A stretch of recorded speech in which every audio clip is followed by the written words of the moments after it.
ओम श्री गणेशाय नमः। ओम श्री रामायण पाठ आरंभ। ओम श्री सीतारामचंद्राभ्याम नमः। ओमे भोलनाथ माता पार्वती, ओमे माँ दुर्गा, ओमे श्री सीताराम जी, ओमे हनुमान जी। आपका स्मरण करते हुए मैं श्री रामायण का पाठ आरंभ करती हूँ। अपना आशीर्वाद दीजिए। आपके श्री चरणों में मेरा साधा चरण स्पर्श है, प्रणाम है, नमस्कार है। ओम हे हनुमान जी, आपको मेरी। ओम जय सीताराम जी की। राम राम जी। ओम 23वां सर्ग। ओम विश्वामित्र सहित श्री राम और लक्ष्मण का सरयू गंगा संगम के समीप पुण्य आश्रम में रात को ठहरना। ओम विश्वामित्र सहित श्री राम और लक्ष्मण का सरयू गंगा संगम के समीप पुण्य आश्रम में रात को ठहरना। ओम जब रात बीती और प्रभात हुआ, तब महामुनि विश्वामित्र ने तिनकों और पत्तों के बिछौने पर सोए हुए उन दोनों ककुतस्थ वंशी राजकुमारों से कहा, नरश्रेष्ठ राम, तुम्हारे जैसे पुत्र को पाकर महारानी कौशल्या सुपुत्र जननी कही जाती हैं। यह देखो प्रातःकाल की संध्या का समय हो रहा है। यह देखो प्रातःकाल की संध्या का समय हो रहा है। उठो और प्रतिदिन किए जाने वाले देव संबंधी कार्यों को पूर्ण करो। महर्षि का यह परम उदार वचन ओम महर्षि का यह परम उदार वचन सुनकर उन दोनों नरश्रेष्ठ वीरों ने स्नान करके देवताओं को तर्पण किया और फिर वे परम उत्तम जपनीय मंत्र गायत्री का जप करने लगे। नित्यकर्म समाप्त करने के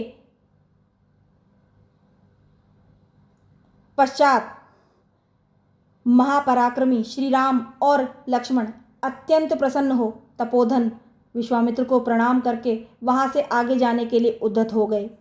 जाते जाते उन महाबली राजकुमारों ने गंगा और सरयू के शुभ संगम पर पहुंचकर वहां दिव्य त्रिपथगा नदी गंगा जी का दर्शन किया।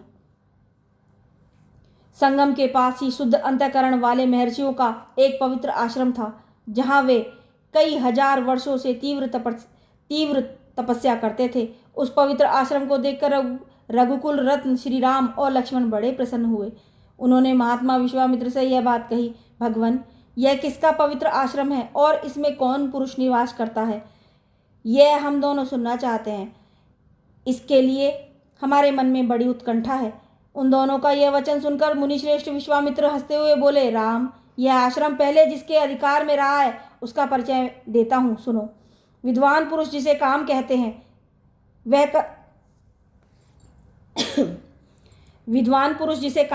हैं वह कंदर्प पूर्व काल में मूर्तिमान था, शरीर धारण करके विचरता था।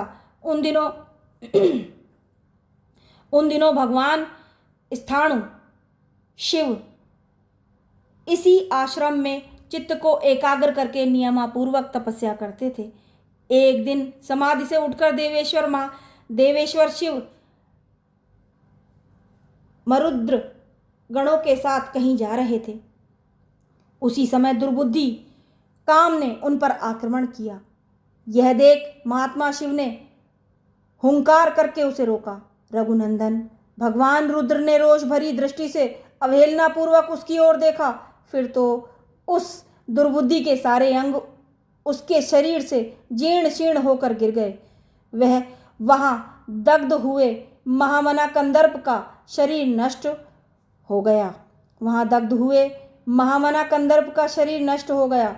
देवेश्वर रुद्र ने अपने क्रोध से काम को अंगहीन कर दिया। राम तभी से वह अनंग नाम से विख्यात हुआ। शोभाशाली कंदर्प ने जहां अपना अंग छोड़ा था वह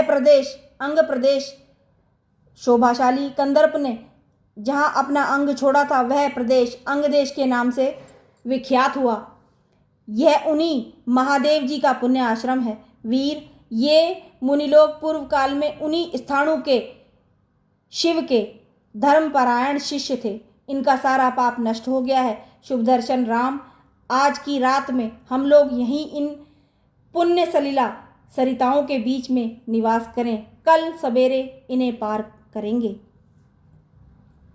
हम सब लोग पवित्र होकर इस पुण्य आश्रम में चलें।